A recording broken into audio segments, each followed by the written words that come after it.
around. It just amazes me of what they would do. You know, women who flew airplanes or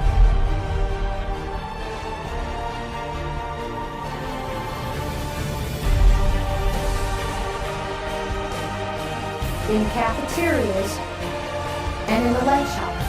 Now the first two paid very lousy wages, okay? Nothing like the production line.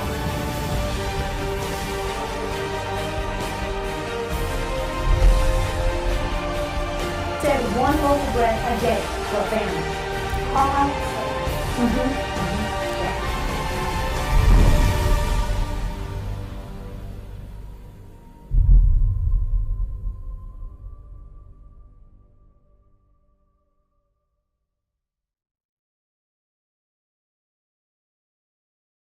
Well, the Rosie the Riveter is the generic name for any woman who worked in the various war factories doing defense work.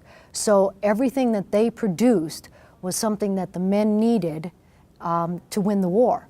So it meant everything to those men. They would not have been able to win the war without the women here on the home front, and the men too, on the home front doing the defense effort. And also donating blood, doing entertainment for the troops that were still here, writing letters home or to the battlefields, things like that. So I think Rosie was somebody that the men greatly appreciated. I portray Rosie the Riveter, and in fact, this is Virginia, and she was an actual Rosie the Riveter up in the shipyards at Seattle. She worked, well, not the shipyards, she worked for Boeing, and she was a riveter. Years ago? Years ago. This is a picture that was done in 1942-43 of a Rosie the Riveter, and it was Rosie the Riveter posters were used to bring women into the workforce and work on the defense effort. So there she is in her bandana saying, "We can do it," just as Virginia did. Today it is March 6th, 1944. Please welcome Miss Murphy as she returns home from her war factory job in Denver. Good evening. How are you? Are you comfortable? Oh, that's wonderful. Well, you know, I'm sorry I can't offer you anything in the way of sweets. We just don't have much that way because of the sugar rationing. I do see, however, that Hannah, my sister-in-law, was able to get to the grocer's earlier today and pick up a few things. You know, we're just not getting things done the way we used to. What with her now working part-time, I'm still working full-time, and of course taking care of Brian. Were you able to see the little tyke before they left? No? Oh, that's too bad. This is Brian when he was about 18 months old. He turned 3 in October. Rather adorable, don't you think? Oh, yeah. But I suppose that's what all aunts say. You see, Brian's the reason I'm here in Colorado. Mark, Brian's dad and my brother, joined the Army Air Corps right out of high school in Illinois. That's where we're all from. He and Hannah had been dating, oh, forever it seemed, and hoped to get married after she graduated. But at age 18, both sets of parents thought she was much too young. Well, then Mark applied for aerial photography school. And when he received his acceptance letter, he also received his transfer orders for Lowry Air Base in Aurora. At that point, the parents relented, and they were married at the chapel at Scott Air Base. That's where he had been stationed. Then they moved out here and settled in. Hannah wrote regularly, and in one of the letters in late February announced that she was expecting. Well, you can imagine how thrilled everyone was to hear about that. Well, that joy, unfortunately, turned to concern after a few months. We received a phone call from Mark stating that Hannah's pregnancy had taken a turn for the worse, and the doctor was ordering complete bed rest for the remainder of her time. Well, that was going to be quite a hardship. I mean, who was going to do the cooking, the shopping, and the cleaning? Mark didn't have time for that, and after all, that's really not a job for a man anyhow, wouldn't you agree? They would. So I decided that I would come out and help them. I boarded the train at Union Station in St. Louis and got off, ironically, at Union Station in Denver. Mark met me at the depot, all proud and handsome in his uniform. They had already moved out of base housing and into a 2-bedroom apartment on Franklin Street. That turned out to be a very wise move in 1940 because, golly, it's practically impossible to find any housing now. I mean, with all the war factory plants and the military bases, you know, housing is very, very scarce. Well, anyhow, I spent that summer and fall taking care of things. As I said, Brian was born in October, and although he was a healthy and happy baby, it took Hannah a little while to get back on her feet. By December, it was apparent it was time for me to return to Illinois. Well, I had mixed emotions about that. On the one hand, I missed my mom and dad, and it would be swell to see them again, and my 2 younger brothers, if I have to admit it. On the other hand, I knew that I would miss Brian and all the friends I had made here. I had really grown to like Colorado, although I still haven't gotten used to the dryness. Excuse me.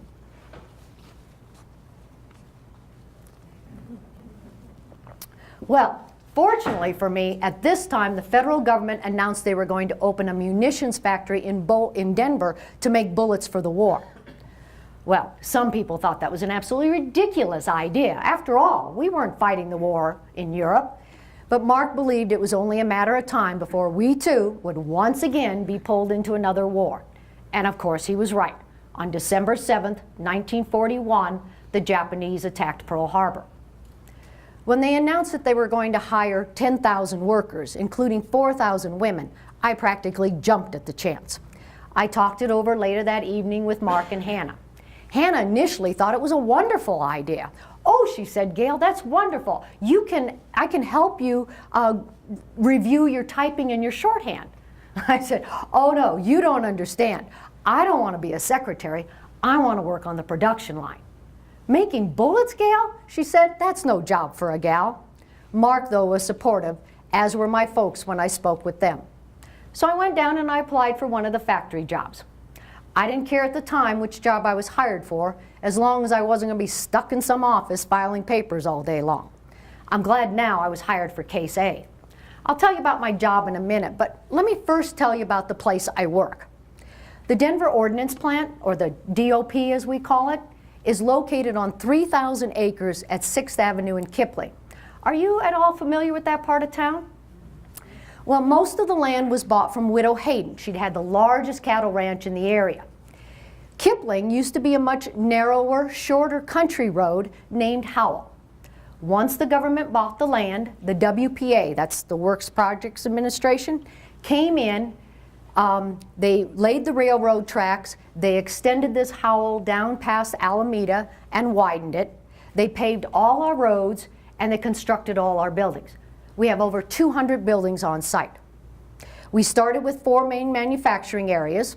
After the attack, we added a 5th one fairly quickly. We have the Central Administration Building. We have a railroad depot. We have lots of supply buildings.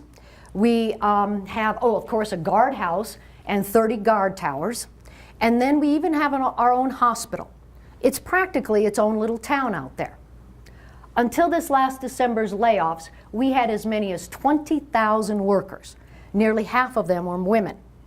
Now, many of the women are the clerks and the secretaries that Hannah hoped I would become.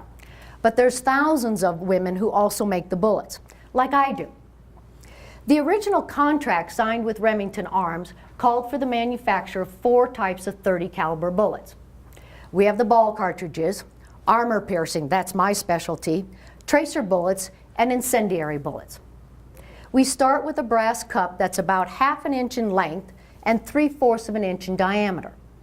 At my machine, I do a series of 4 pulls or 4 draws that now lengthen this to a bullet case that's about 2 inches in length, and it reduces the diameter to 1/2 inch. In between each step, we have an inspection. In fact, from start to finish at the plant, we have over 160 inspections. Most of the inspectors are women because they found that they are very meticulous at looking for and finding even the smallest of flaws, whether it's an inaccurate diameter, a scratch, a dent, something of that nature. Now, if if the case or the bullet itself has a minor flaw, then it is given a C rating, meaning it can be used for training purposes, but not sent overseas to our soldiers. You can imagine that if it's a major flaw, that would mean that it might not fire out of the gun properly. And we simply can't have that. After all, our job is to win this war and bring our fellows home safely. We seldom have any problem with the quality of our bullets, though, as shown by the fact that the Army and Navy have awarded us an E button for excellence in production. That's the button that I have here.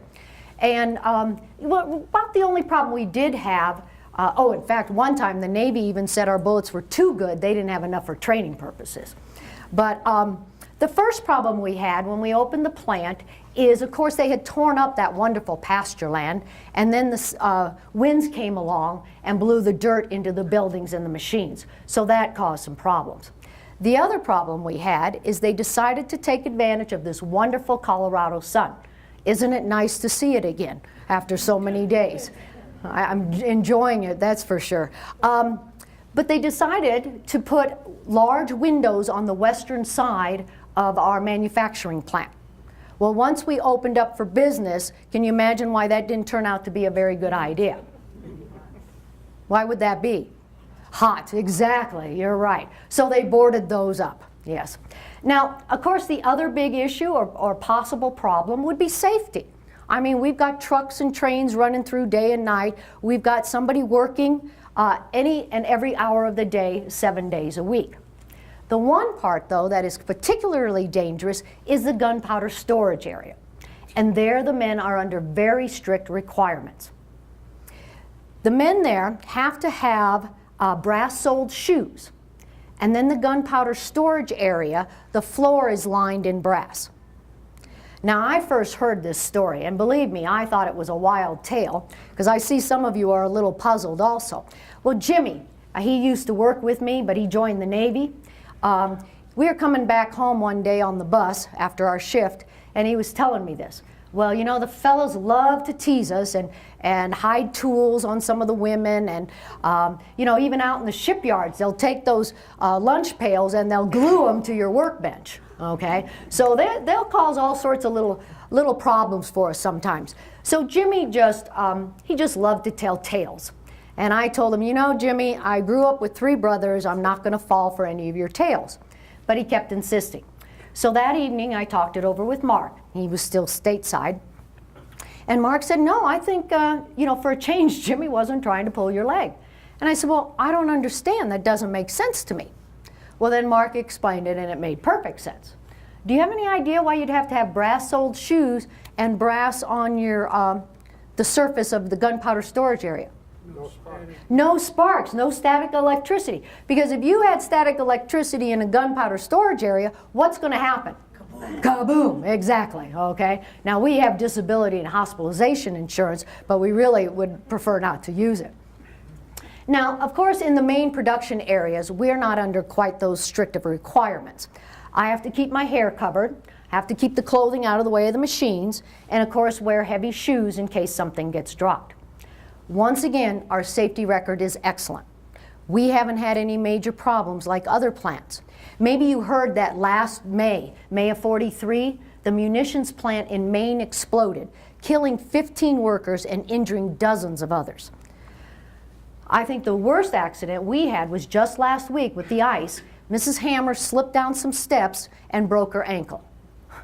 But boy, let me tell you, what a trooper she is. She was back at her machine the very next day, crutches and all. She has 3 sons overseas, so she knows just how important our war work is. Well, once my bullet cases are done, then they are sent by conveyor belt down one wing of the building, and there they receive their gunpowder, their primer, and the bullet. The other wing of the building receives the bullet cases for the tracer bullets. Now, tracer bullets have a phosphorus charge. So when they're shot out of the gun, you can actually trace or follow the path of the bullet. The third type we make are the incendiary bullets, and as the name implies, they set fire to their target. So they're used against enemy spy blimps. And then the fourth type we make are the ball cartridges. And those are used for the M1 rifle, and we also put them in cartridge belts for the machine guns. So those are the 4 we make. Now, I don't know how many we're now making, but I do know that at the height of productivity last summer, we were making as many as 6 million bullets a day. 6 million bullets a day. Can you imagine that? In fact, so many that the Remington Arms contract is going to expire, and we're starting to switch over to larger artillery shells. That will be under a Henry J. Kaiser contract.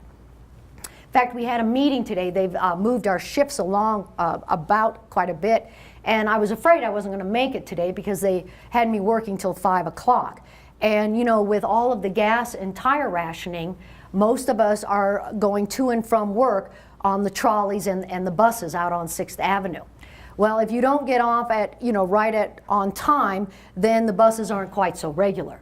So I was afraid I was going to be a little late, but obviously I made it. In fact, I was even able to pick up some mail. Always great to get mail. I see that my mother and my friend Betsy wrote, unfortunately, there's not a letter from Mark. And I know Hannah will be very upset. She hears almost every single day since he's been sent overseas. And she hasn't heard at all this entire week. So, you know, I heard today that we're just now starting to bomb Berlin. And Mark being an aerial photographer, you know, we're going to be very concerned about all of that. You know, it's interesting about the mail. When Hannah received the first letter from Mark after he'd been sent overseas, I came through the living room, she was reading the letter, and she looked awfully puzzled. And I said, Hannah, what's wrong? You look confused. And she said, well, look at this. And she held up the letter, and it had parts of the letter cut out. Well, we didn't know what that was about, but we soon found out that Mark, like many of the servicemen first did, is he had written things in his letter about how many battalions were there stationed with him, exactly where he was in England, and other information. Well, now, if that letter had fallen into enemy hands, they would have perhaps had some vital military information. So what his commanding officer did is he read all the letters before they went out, and if there was any parts that were, you know, shouldn't be there, he simply cut them out of the letter. So since then, of course, Mark doesn't write those kinds of things, because he would, you know, if he keeps doing it, of course, he's going to be reprimanded also. So that was very interesting. Now let me see, as I said, my mother wrote,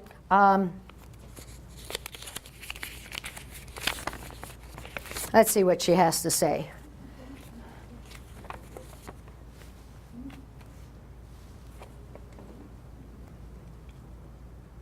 Oh, I'm sorry, that's rude. Would you like me to read Mom's letter out loud? Okay. Dear Gail, pleased to receive your letter last week. Glad to hear everything is going well and that you've been accepted at Kaiser. We all know how important it is to continue working on the defense effort. We're fine. Dad is busy at Scott Air Base working the swing shift. Oh, he must have changed because I thought he was on graveyard. And as civil defense warden for our neighborhood section during the blackouts. Even Stuart works as a runner carrying messages among the wardens. Stuart's my youngest brother. He's only 12. I still enjoy the O'Fallon Women's Club. It's a wonderful group. This year our project is Buy a Bomber and working with the Red Cross rolling bandages. Our group at church continues to knit socks and sweaters. I enjoy knitting in the evening while listening to the radio. Dad's amateur radio hobby is still limited only to receiving due to the war. My father is a ham radio operator, and before the war he really enjoyed communicating with other ham radio operators throughout the United States. Well, of course, they can't do that anymore. We went to see Woman of the Year at the movie theater. It was very good. Spencer Tracy and Katharine Hepburn are great. In between the double feature, the Paramount News was all about the action in Italy. So graphic seeing it on the big screen.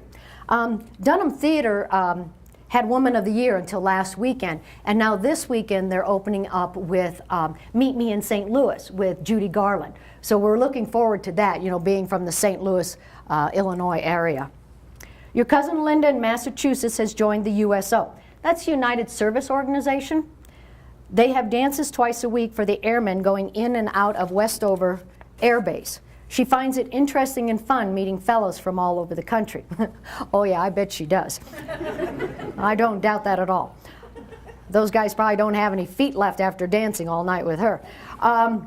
Denver has 3 USOs for our servicemen. There's also 2 for the women war workers, one on Grant and one on Tremont. And then there's 2 for the Negro soldiers also, as far as our USOs. Now I can go, usually I go during the day because I've been on the night shifts most of my time. Hannah doesn't go very often. But just before Christmas, we were very fortunate to have Glenn Miller and his band come in. And of course, that was marvelous. You know, he's from Fort Morgan and the University of Colorado. So to have such a great swing band there, it was very exciting. Give our love to the rest of the family and a hug for Brian. I think you said you were going to take him on your next recycling trip through the neighborhood. Let us know how that goes. Yeah, I was able to do that a couple of weeks ago when we had one of those nice days in between the bad ones. And so, we recycle as much as we can. Now, Hannah and I take our kitchen fats and we turn them back to the butcher, and they're used for making bombs. And then what Brian and I were doing is we took his little red wagon, his radio flyer, and we went around the neighborhood and we collected old lipstick tubes and pots and pans that were damaged that people weren't using anymore. The metal part of the rake, the tines, because the wooden handle had fallen off or broken off or something like that. Well, he had a great time until about halfway through the afternoon, and then he was in the wagon also, and I was pulling everything around. But that was really good for him to be able to participate and do something for the war effort. P.S. I have enclosed the article and photograph about Cousin Charlie. My cousin Charlie was one of those thousands and thousands of men who joined the various military branches after the attack on Pearl Harbor. Now, Cousin Charlie joined the Navy, and last fall he was in a horrendous battle with the Japanese there in the Pacific, and he was severely wounded. So let's see, this I guess is from his fire department. Fireman First Class Charles E. Beaton awarded the Purple Heart. The above picture shows Charles aboard a hospital ship shortly after both hands were burned while fighting on his destroyer in the Pacific October 1st. Standing next to his bed is an executive officer who has presented him the Purple Heart. Charles, in a letter written for him by a buddy, told his mother that he hoped to be back in this country by April. He doesn't expect to be able to use his hands for another 6 months. Charles was a member of Department 24 before joining the Navy. His brother, Private Arthur Beaton, is in the infantry. Oh yeah, I know most of you can't see this, but poor Charlie, he's bandaged from the tip of his fingers all the way down to his elbows. And it looks like he's in some sort of traction, holding his arms up too. And looking closely, it appears that he has one of the pillows underneath his arms to keep it propped up. At church, we're sewing little pillows for the wounded to have under their arms and knees, feet, something that's perhaps injured and they need to keep it off the bed a little bit. So I'll have to write Charlie another note. When he was first injured, I made sure that I dashed off a victory mail to him. Do you know what a victory mail or V-mail is? No? Oh, that's something new. So many things are new since the attack. But victory mail, let's see. This was first developed by the British. And so it's one sheet of paper like this. And you write, your return address and the address of the serviceman you're sending it to. And then you have directions on either side. Well, then inside, you do the same with the addresses, and you have the space here in the middle to write. You can see there's not a whole lot of room to write. So this is why I used it just to write, a quick note to Charlie, let him know I was thinking of him. Then when you're done writing your letter, you fold it up and you seal it, and it becomes its own envelope. All right? And now, if it's going to go to somebody over in the European theater of operations, it will first go through Chicago or through New York City. If it's going to go to the Pacific, like the one for Charlie, it goes through San Francisco first. And there, they open up your letter, and they scan it through a microfilm machine. This then takes that letter and it reduces it to about the size of a playing card. Then they'll package these up and ship them overseas. When they get overseas, you can imagine that would be awfully hard to read that small. It is enlarged to about the size of a postcard, okay? So about half of the size of what you wrote. So you can imagine that you don't want to write very small because they're not going to be able to read it when it's reduced. Okay. Now there's several advantages to the victory mail. First off, it's very quick. It will get to your servicemen quicker than regular mail. The second thing is, because it is shipped overseas in such a small size, it leaves a lot more room on the ships for munitions and medical supplies and troops and the nurses and everybody else that needs to get to those battle scenes. Okay, so that's some good things about V-mail. There are several disadvantages though with V-mail. Obviously the size and that you can't write, you know, very, very big or very much on this. The other thing is, if you wanted to enclose something in here, you couldn't.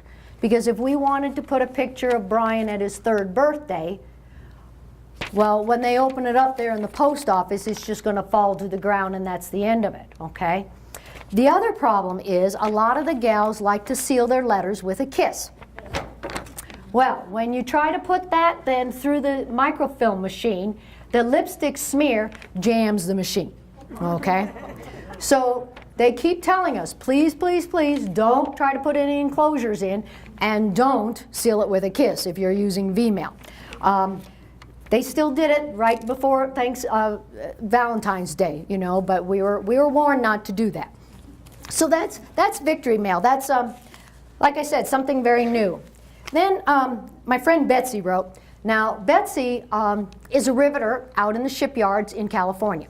We grew up together, and when Henry J. Kaiser opened up the shipyards in Richmond, her father packed up the family and moved out there. And they all got jobs. And she got a job as a riveter.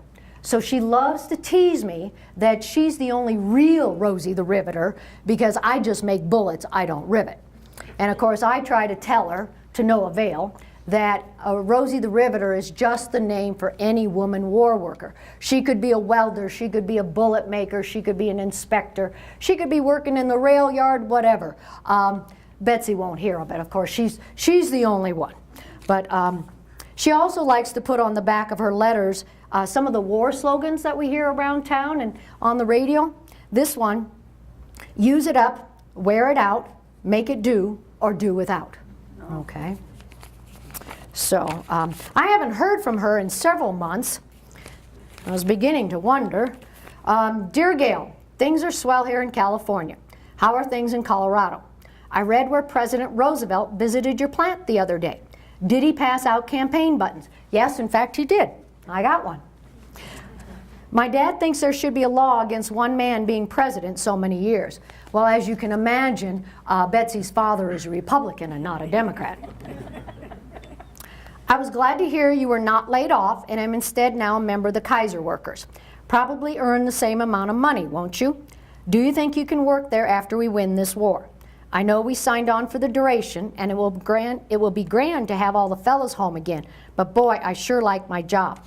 Well, that's one thing they talked about in the meeting today, is our pay will be the same. We will have the same benefits. We have, as I said, hospitalization, and we have 2 weeks paid vacation. Of course, I don't go anywhere. You know, we don't have an automobile, and even if we did, the restrictions on you know, long distance traveling is very strict.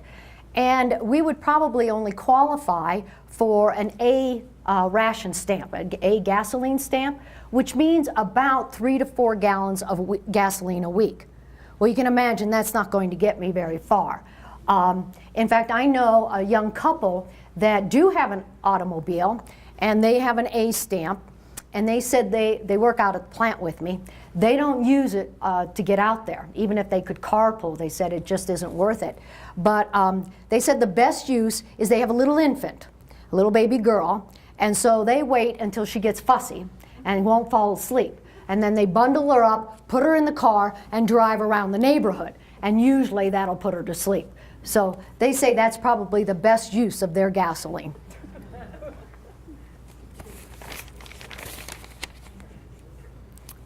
Have you started softball? Well, I think 3 weeks ago we could have started softball, but obviously not the last few weeks. But she's out in California, remember. I wish the scout for the Rockford Peaches had seen me play last week. I would have been on the first train out of here. You're probably familiar with the All-American Girls Baseball League, the Professional Baseball League. That was started last year by Philip Wrigley, the owner of the Chicago Cubs. And Colorado's real proud because we have Lou Calicito, a Denver native who was a catcher for the Kenosha Comets.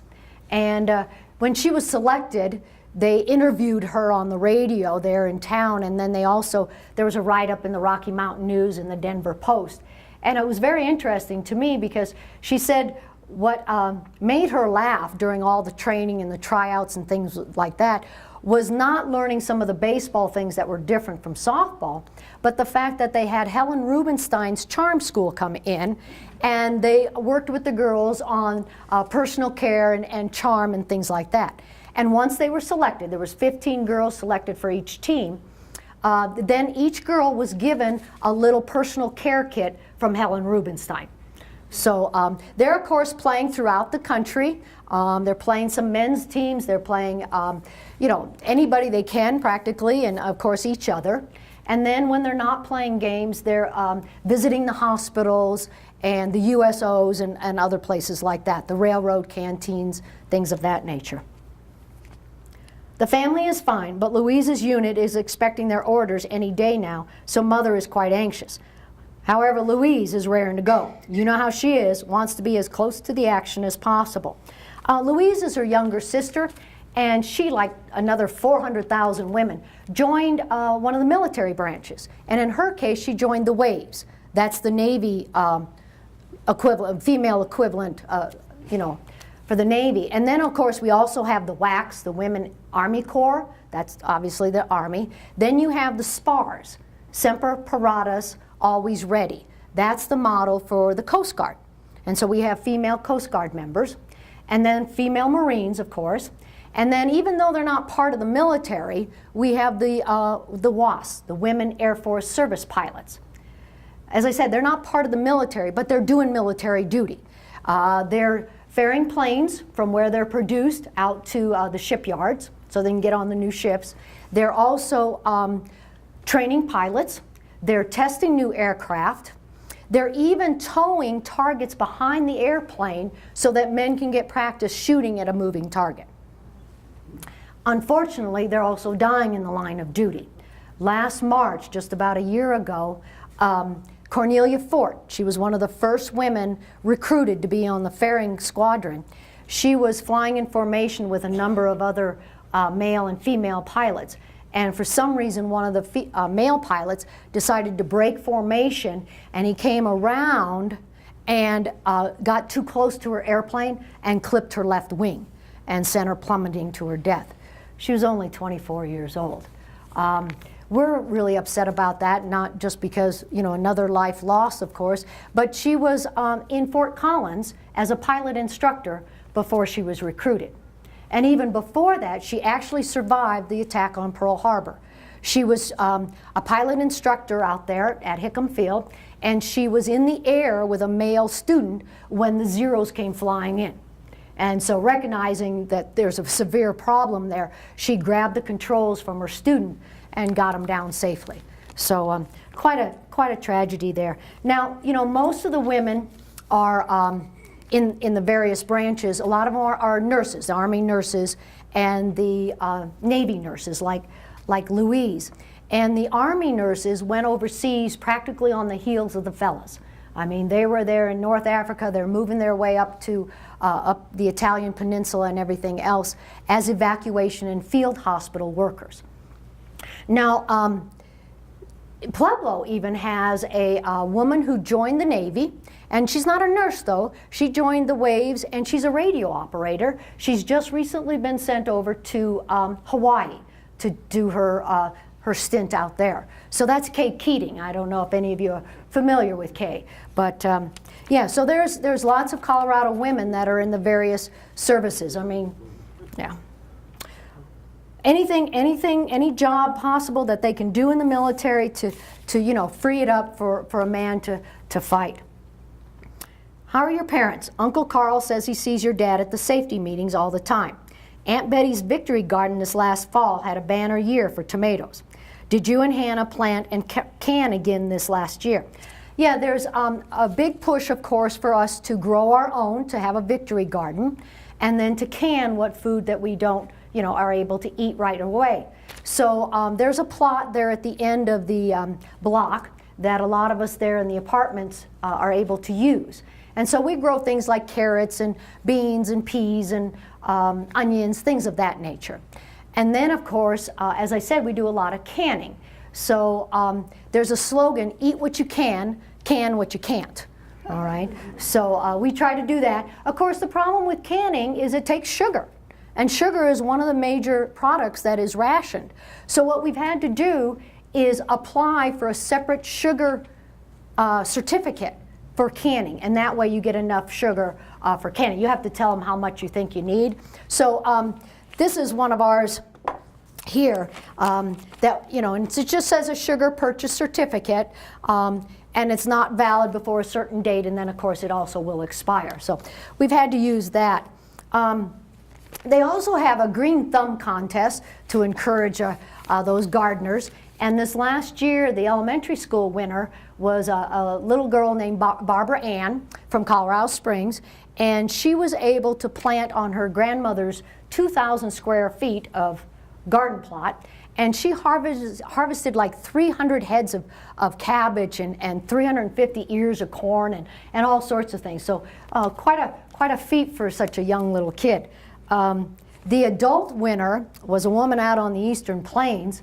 I think her name was Lula Moore, but she grew 32 different varieties of vegetables. I said 32 different varieties of vegetables. I didn't even know that many existed. Well, that's pretty amazing. Yeah, when we were growing. Yeah. All right, let's see.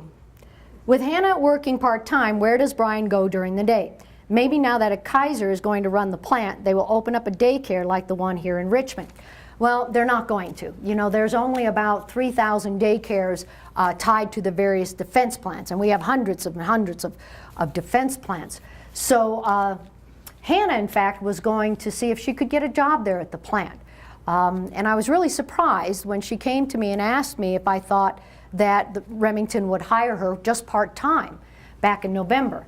And I said, you know, I really don't think so, because we're starting to actually do some layoffs as we're switching over.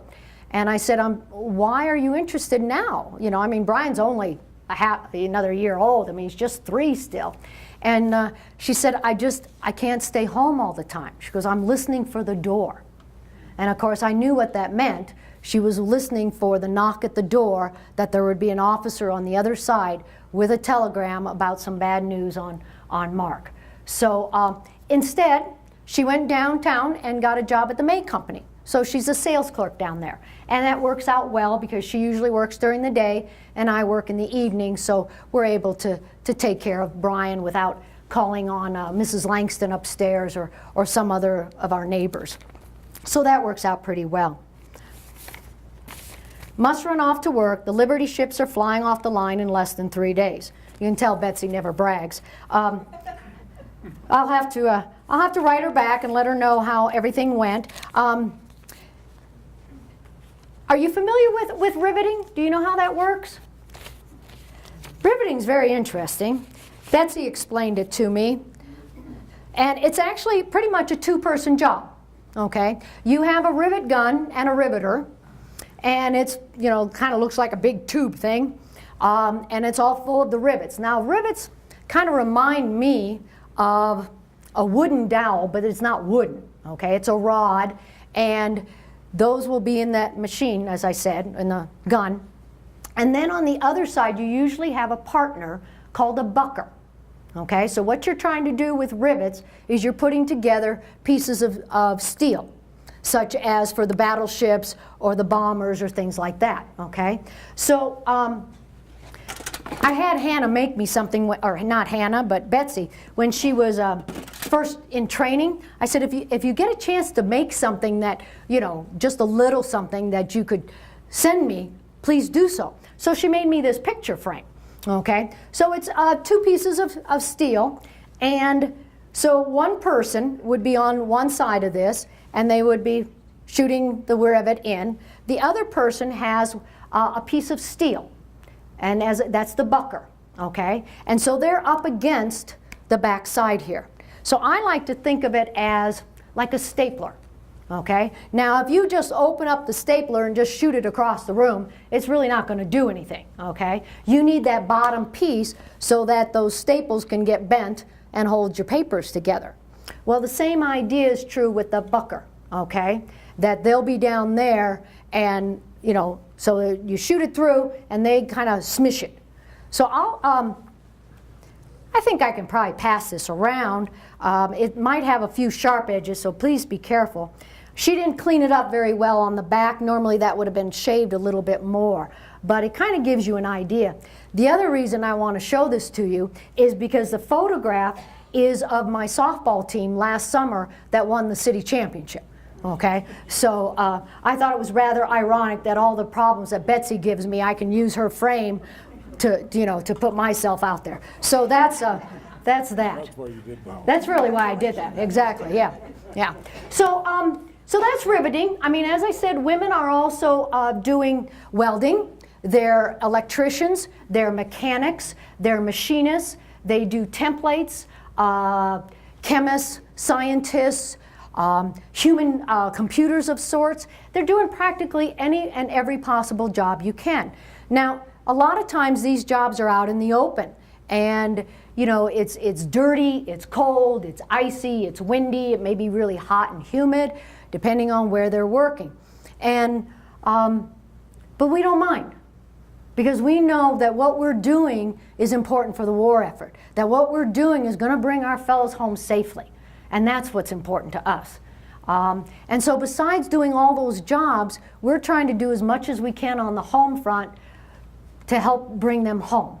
And so I don't know that I mentioned the war bonds, but war bonds, you can buy a war bond for $18.75. I belong to what's called the 10% club at work. Most everybody does. And so 10% of my pay, each pay period, is withdrawn to buy a savings bond, okay? So I spend $18.75 now. In 10 years, I can turn that back into the federal government, and they will give me $25. So basically what I'm doing is I'm loaning money now to help the war effort, okay? Now, some people don't have $18.75 available. Especially, you know, the little kids. They want to help out too, and they want to have a savings bond that they can cash in later.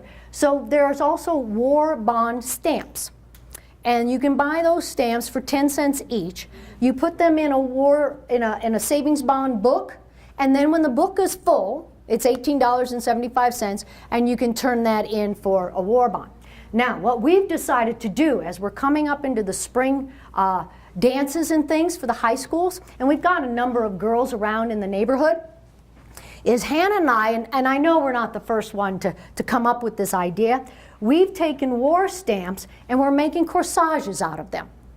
And they're called war-sages, okay? So each petal here is a war stamp that's covered in cellophane, and then of course we just use a regular florist material to wrap it all together.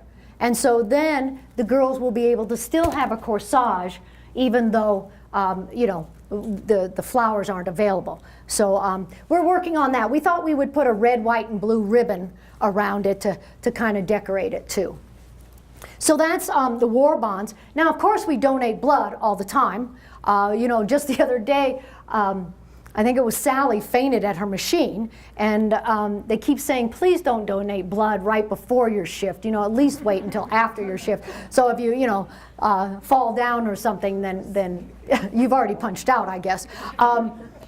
But you know, we do that.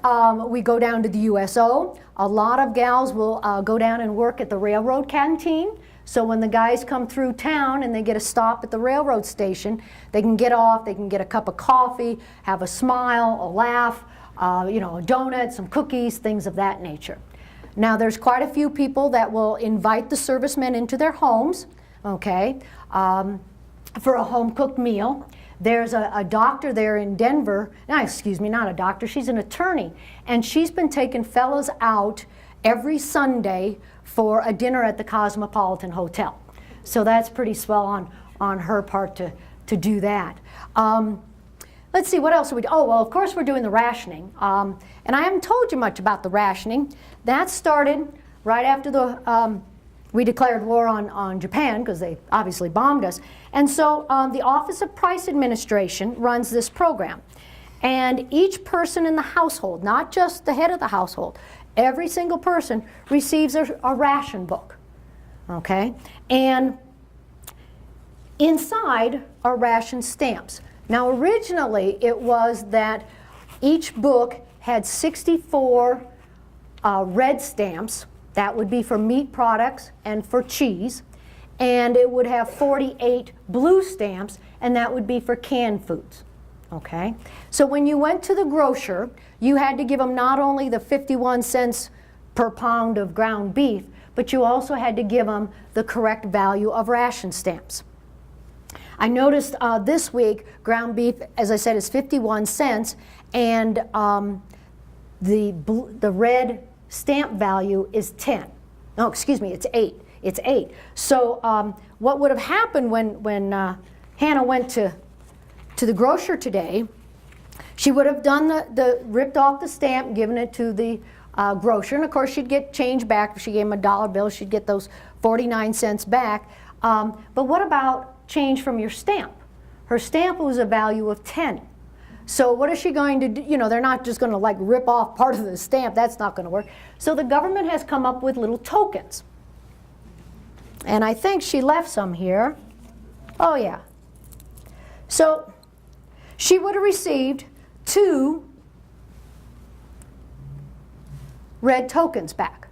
And the tokens have OPA, Office of Price Administration, stamped on it. It says red point, in case you can't tell, it's red. And then a 1 indicating its value. So she would have gotten 2 of those back. Now if she had bought, and I'm sure she did, some canned foods, she would have gotten change from the stamps in a blue token. And it says the same thing, OPA and 1 and all of that. So I'll send 1 each of these. Now in order to keep track of how much everything is worth and how much we have to pay for it, the newspapers are really good about printing the new ration point chart and things like that. So, you know, here we have applesauce, the smaller can, for 14 points. Grape juice, the pint is 4 and the quart is 8. All right. We have frozen cherries and things like that. So we're able to have an idea before we go to the grocer of what we need to watch out for. So that's canned foods, it's cheese products. The infants have a certain milk, infant milk formula stamp and things like that. So of course that really affects us all the time. And we have to think about what we're doing. Now if you run out of stamps before you get a new ration book, then you're just out of luck. You just can't buy that item anymore. So a lot of people have found that, you know, their use of sugar and coffee has really been curtailed because they can't buy as much as they normally would have before the war. Now, of course, if you have stamps in your book and that booklet expires, well then you're still out of luck because, you know, those are expired. You can't use them beyond that certain point. So that's our rationing system. Now, oh, I guess I showed the picture of my my softball team. That's really something that's neat about working at the Denver Ordnance Plant. And in fact, in Betsy's case, out at the shipyards, and I think probably most of the defense plants, is we have lots of recreational activities we can participate in when we're not working our shift. I mean, we have a softball, we have basketball leagues, bowling, choirs, a drama club, practically anything. And the other thing that's nice is during the summer, Elitch's and Lakeside, you know, the amusement parks, they have what they call penny days. And so each summer they will have a penny day for every shift. And you can go and you can get in for a penny and ride all the rides you want for that particular afternoon or evening or whatever. So that's another way that, you know, they're supporting us who are trying to support our fellas. So that's kind of a neat thing that we're able to do there out at the plant. I have to pick up Brian Hannah was supposed to go to the store with her and with him, and then drop him off at Mrs. Langston. And I said I'd come home, get some dinner, and then pick him up. But I don't have to go right away, I don't think. So if you'd like, I'll answer any other questions you might have about my war work or my life in Denver during this time that's really, really tough on some people. You still see her poster around, and you still see that you can do it. And I think a lot of people have taken that to heart and have turned it into maybe not a war effort thing, but into careers and their own lives. One thing, I get to meet fascinating women like Virginia here, and then I get to hear the stories of World War II veterans and their families, and even people who might have only been 7 or 8 years old during the war. So it really brings that whole period, which I've always liked, very much to life. And it has just broadened my eyes to what America did in order to win World War II. Yes, ma'am. With the stamps, did they purchase that, or the government gave it to each household? A person was given, she asked about the ration stamps and the ration books, that was given to the households. Most of the ration books were distributed at elementary schools, you know, because there's one always right there in the neighborhood, and there's a ration board. The people who work for the local ration boards are volunteers. And so it was all free. You did not have to buy for those stamps at all. And each person in the household got the same. Yes. So obviously the more children or more people in your household, you would have more stamps, which you would need because you would have to buy more food. Yeah. Did you have to have ration stamps or anything for cloth? Not for cloth, but for shoes. And you know, that's been quite a problem for people with young children, because you know they grow out of those shoes so quickly. And so it's trying to hand them down and make them last as long as possible. But textiles, you know, the fashions have changed. The girls' skirts have gotten shorter. I don't think the fellas have complained. And like for the men's suit, we don't have the three-piece suit. You don't have the cuffs. You know, there's been problems with people who wear the zoot suits. You know, the zoot suits are the big baggy suits and the long double-breasted jacket and the whole bit. And some people have seen that as unpatriotic, that, you know, that's using material that could have gone to the war effort. Well, the problem is, you know, those zoot suits weren't made during the, you know, now during the war. They were made, you know, 10 years ago or something, or, you know, even the year before the war. But that has caused some problems in places like LA and all. But otherwise, we've been able, you know, Hannah makes most of Brian's clothing, and he's pretty tough on those overalls, that's for sure. Yes, ma'am? How many shifts were worked at the factory you worked at, and how long were the shifts? The shifts were 8 hours of working, but we were usually there on a 9-hour because of our breaks and our meal time. You know, we call them lunch, but many times it was a dinner or something. And there were 3 shifts every day. Okay, so when somebody finished their shift, somebody else was ready to take over on that particular machine. Yeah, and that was 7 days a week. We worked 7 days a week. Your salaries, were they comparable to the men's? They were fairly comparable to the men, except for some of the men were given titles of supervisor, and so of course if you're a supervisor, you deserve more pay. But I would say they're comparable. They are not identical. Okay, and some of that also is because, you know, it's the men that are working in the gunpowder storage areas. There are no women working there. They're out in the rail yards pretty much, and in the machine shop and things like that. Now there was a problem the first year or two in that Remington Arms, even though they pledged not to discriminate because they're under a federal contract, they hired Negro women in only 3 areas: in the restrooms, in the cafeterias, and in the lead shop. Now the first 2 paid very lousy wages, okay? Nothing like a production line wage. The third, the lead shop, paid pretty much like I get at the production line. But the problem with lead is it's poisonous. So the women would have their blood tested every 3 weeks. If the lead level in their blood was too high, they were removed from the lead shop and put on either restroom or cafeteria duty, which meant, of course, that their pay went down. I mean, you know, they would be getting the pay for the actual job they were working that particular time. They would test their, you know, blood, and again, if it was fine, then they would move back into the lead shop. Well, many of those women who worked in those 3 areas also lived, or they took their meals at the Phyllis Wheatley YWCA at 5 Points. And so they were talking about this over their meals, and of course the people that run the YWCA were hearing those things and said, you know, that's not right. They're not supposed to be discriminating. You should be able to be open to any job that other women are being hired for. So they got together with some other leaders, and they were going to sue Remington Arms.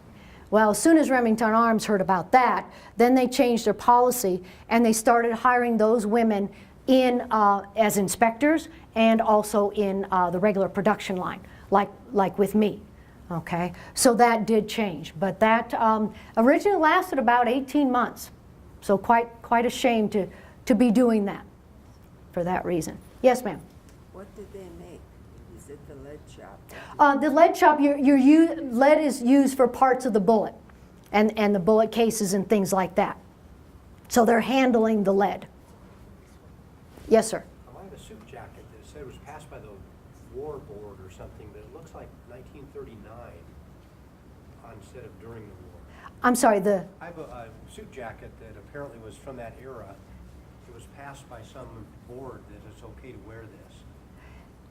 I was intrigued by that label. yes. And I don't know about that. That's a very interesting question. My only guess is that it was probably made in 39, but it's still going to be on the shelves perhaps in 1940, 41, maybe even 42, and they wanted to make sure that it didn't break the regulations that occurred after 1941, which is you're using less material for the, you know, no vest and this. That's the only thing I can imagine.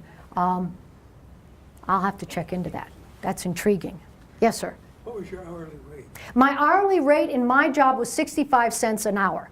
Now, if you could get a factory job before the war, which of course in the Depression was awfully difficult to do, but if you could, you probably only earned 35 to 40 cents an hour.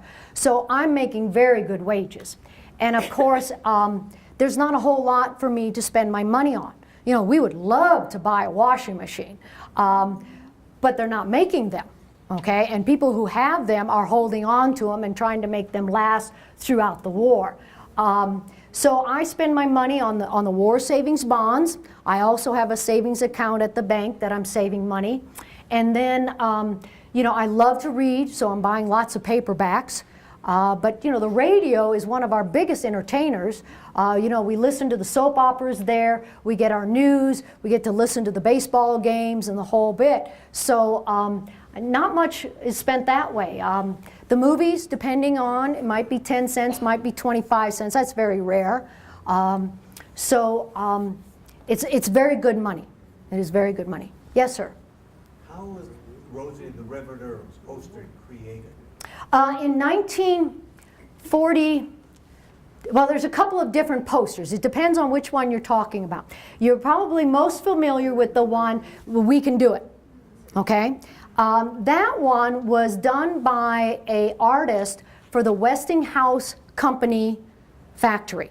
And that actually was only seen in the Westinghouse factory for about 3 weeks during World War II. Nobody else ever saw it.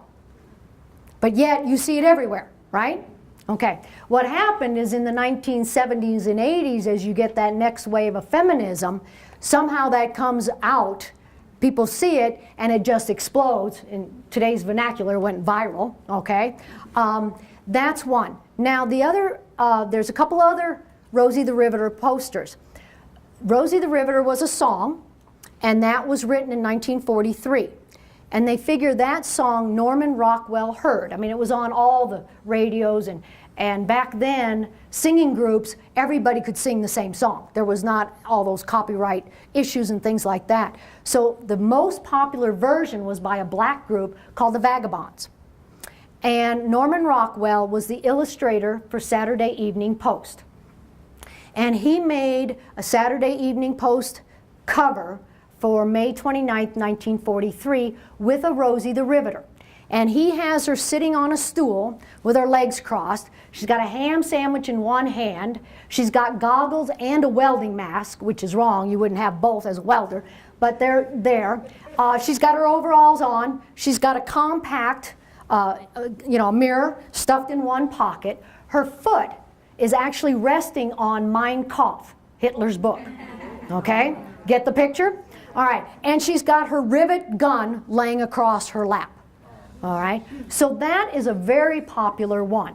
That's the one that Betsy would have said, see, I'm a riveter, I'm Rosie. And of course the lunch pail said Rosie. Now, that was to encourage women to join the war effort. Still didn't have enough women joining, left and right because of child care concerns and all those other things. And so in September, he did another illustration for Saturday Evening Post. And I like this Rosie even better because it's kind of a composite woman wearing about everything you could if you were a woman doing every job during World War II. Okay? And so she's striding across the street like this, and she's got her nurse's cap on. She's got an oil can hanging off one side. She has her change for the trolley cars, those chain things, and she's got a rake on one hand, and she's got some communications thing or telegraph hanging off the side of her chest and the whole thing. So the idea there is, again, Rosie the Riveter is anybody doing any of those various war jobs, okay? And that you don't very often see, but that's my favorite Rosie poster. So all of those things were to encourage women to go out and join the workforce because we needed them. There was no way, you can't make 6 million bullets a day when you're drafting and having all your men enlist. Some of them you said, your skill, you have to stay. We are not releasing you. I don't care if you want to join. You can't go. But when all the other hundreds of thousands left, you have to have women fill the void. And we outproduced everybody else. We outproduced Germany and Japan and some things combined. It was just amazing. Absolutely amazing. Yes, sir? Was there a shortage of food, or was it just sugar and rubber? But was there food shortages? Towards the end, usually they said 1 loaf of bread a day for a family. So that can be a real hardship. You can imagine, how much bread families eat. At least my family always did, So that was an issue. Sometimes getting meat was an issue, especially if you ended up having shifts that you're not going to get to the grocer until later in the day. Things were sometimes gone, by noon or 2 o'clock in the afternoon. So there were some shortages. They coming out of the Depression where there was food shortage. So now you have to have a stamp and you get what you want. Right. But and that's why they encourage people to do the victory gardens and do the canning. So oftentimes it was more, you were limited in what variety you could get. I'm sure a lot of people got very tired of Spam, okay? People got tired of having what would be called oleo. It was just the fat, and then they had this yellow dye that they squeezed into it and stirred it up to make it look like, butter. Well, it didn't sure taste like it, okay? So there were some of those issues, definitely, yeah. In my parents' perspective was the Depression, they had toast for dinner and that was it. Right. In the war, they didn't have any stories. There was food. Right, yeah. So it was a hard time. It was. The food had to go to the soldiers first and foremost. Some of the cigarettes also were hard to find because they were part of the ration, the man's ration. And antibiotics, I'm told, went to the soldiers. Yeah. Medical supplies, definitely. Yes, ma'am. Age requirement for a young lady to start working? Most of the defense plants were 18 to hire anybody. And some of them required you to be 21, but 18 was, the Denver Ordnance Plant was generally 18 that they hired them. So there was also women who, of course, quit their teaching job, quit their clerk job, quit being a domestic servant or a maid or something like that, and went to work in these factories. Okay. Were you allowed to wear pants Yes. or blue jeans? Blue jeans, overalls. You know, a lot of the ladies wore the snoods, the hair net, versus the bandana. Some of the places you didn't have to have a hair cover because, you know, falling hair didn't affect what you were doing. But for other people, it obviously did. You know, if you were packing things, bullets or something like that, it really doesn't matter if you have a loose hair fall in. But if you're working in a machine, that might be a different issue. Was that a fashion statement, or is that counterculture, or what was that felt like? For the women then, you know, it was just an idea of this is what you need to do to be comfortable and to work. At the Denver Ordnance Plant, many of the girls wore what I would call a one-piece jumpsuit, okay, that had the elastic and so it was made of denim, it was blue, but it was fitted at the waist, and then the blue short sleeve top. A lot of them wore that. You know, if you're working out in the rail yard and you're doing riveting and things like that, you probably want something with a lot more pockets. You know, they weren't making it in women's sizes. So, you know, you were rolling up the bottoms and everything else and hitching these up as far as you could get them in order to fit. Yes, sir? So you worked pretty regular there for about 3 years then, I guess at least. The skills that you developed and the association to getting out of the house and having that kind of different social experience, was that kind of hard for you to adjust to go back to more of a domestic routine, or were you looking around for where you could apply some of those, or were there a lot of animosity as those things closed down? Yes. All the above, yes. You know, when the war ended, the men had been promised jobs when they returned. So, and the factories shut down. The Denver Ordnance Plant is now the Denver Federal Center, okay?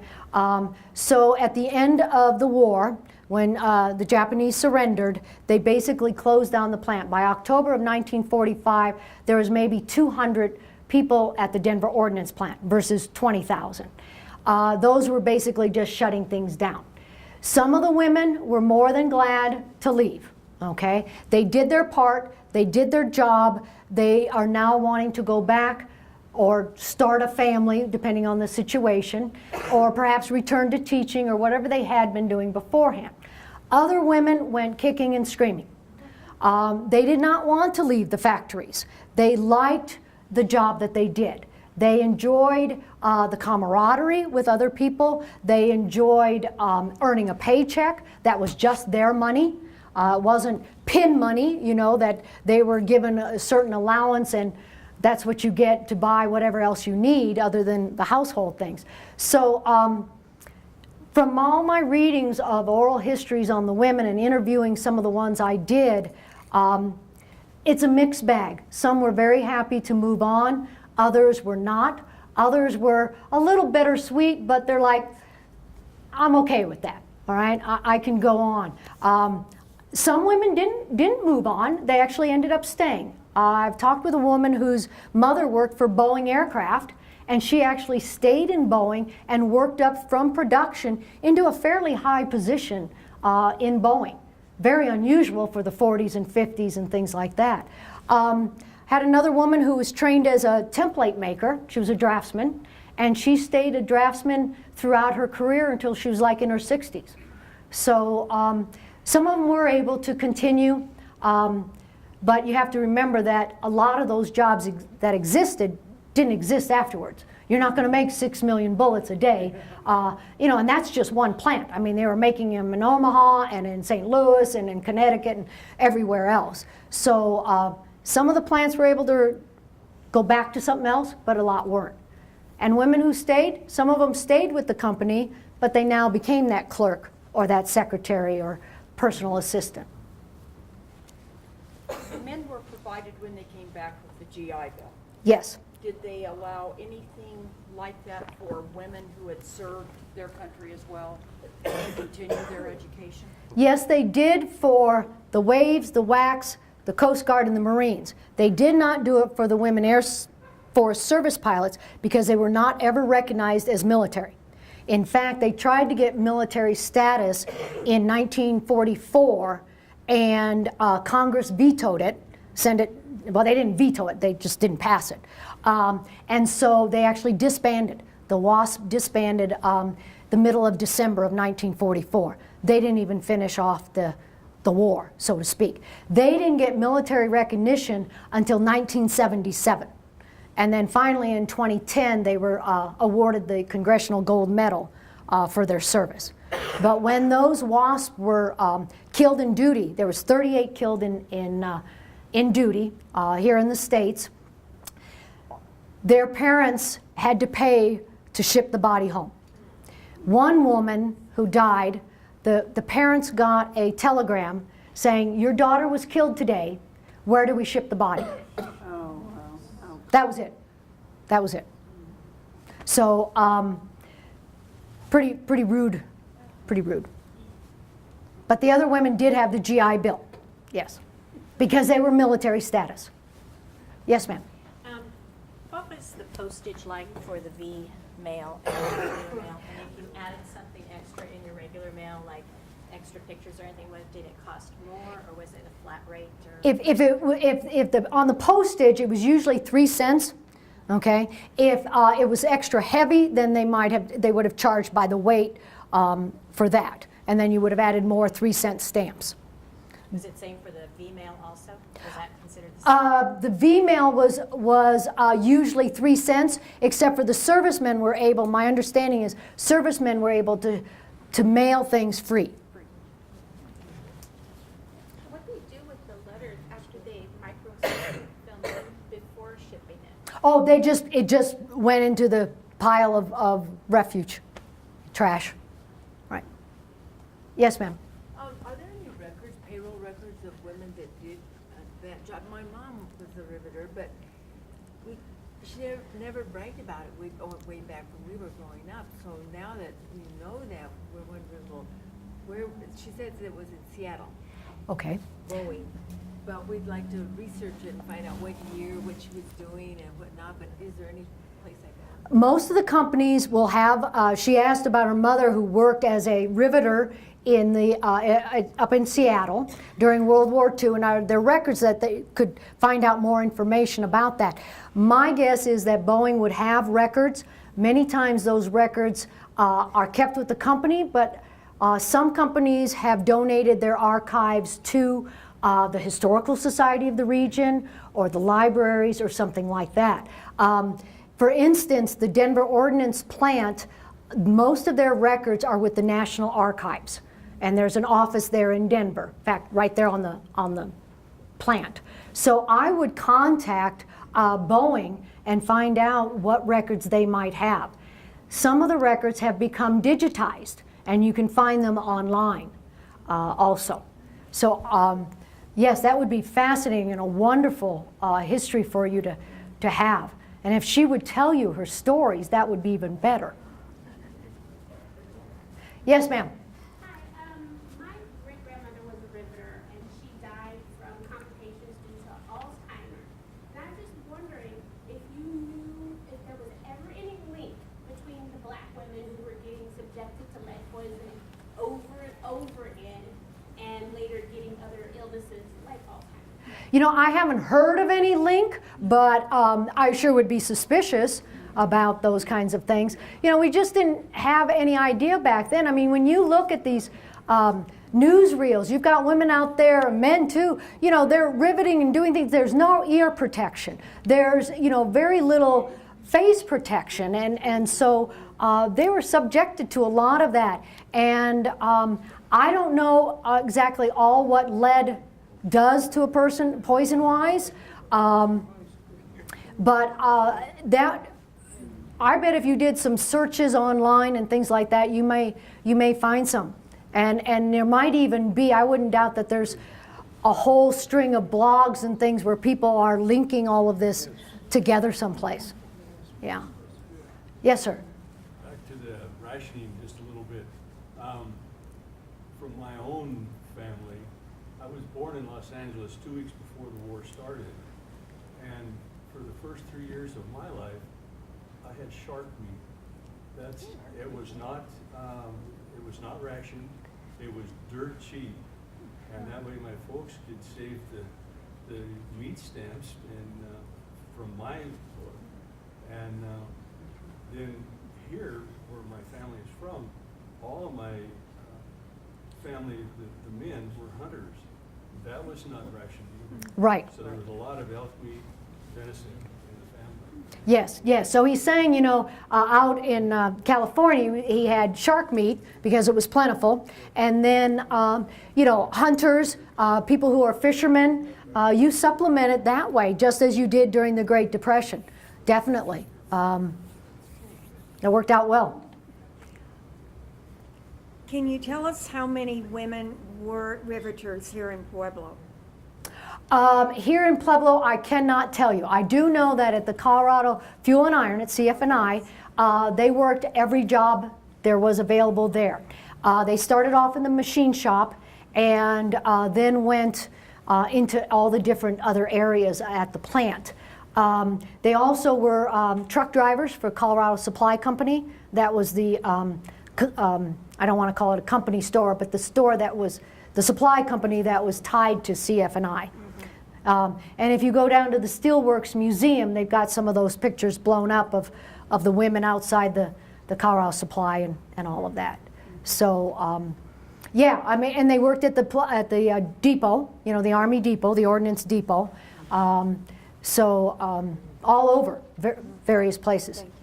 One more thing that I just remembered about from my family, we had a Rosie, and she worked out at the depot completing Norton bomb sites. She put the human hairs and installed them in the airplanes at the airport. Well, and it was a Pueblo woman who provided those hairs. I can't remember her name, doggone it. A woman, okay, so the Norton bomb site, you know, bomb sites now have a very thin metal for the crosshairs, okay? But they're called crosshairs because they originally used human hair. And there was a Pueblo woman who had hair, you know, below her knees, and it was, you had to have hair that had never been permed or dyed, you know, because that affects the properties of your hair. And she donated her hair. That was part of her war effort for the Norton bomb site. Yeah. Isn't that amazing? Things you learn. Anything else? Well, thank you so much. It's wonderful to be down here in Pueblo. Appreciate it.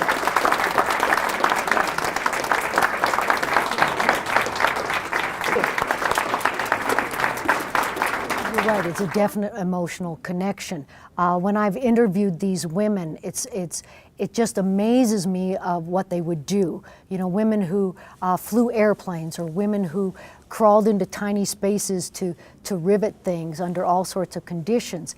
It makes me very proud to be a woman. It makes me very proud to be an American, and that chokes me up. And when I hear the stories, I'm just amazed at what happened. You know, right now we have our military overseas fighting, and you can pretty much live your life and not even know they're over there, which wasn't the case in World War II. We banded together. Everything was focused on one thing, and that was to win the war. And I'm just very, very impressed with that, and very touched that that generation was able to do that. Rosie, to me, symbolizes the Americans banding together and working and doing everything possible to win World War II. Just like the slogan, you can do it. You may have hardships in your life, you may not have the best situation, but you can do it. It might take hard work. It will take hard work, it'll take dedication, it'll take focus, but believe in yourself, be open to change. You know, these women didn't grow up expecting to be a riveter. They expected to probably be a housewife or a secretary, and yet they, when the need arose, they were able to change and be very effective and very wonderful in their job. So I think the message to our children of today is you can do the same. You can branch out, you can be strong, you can succeed.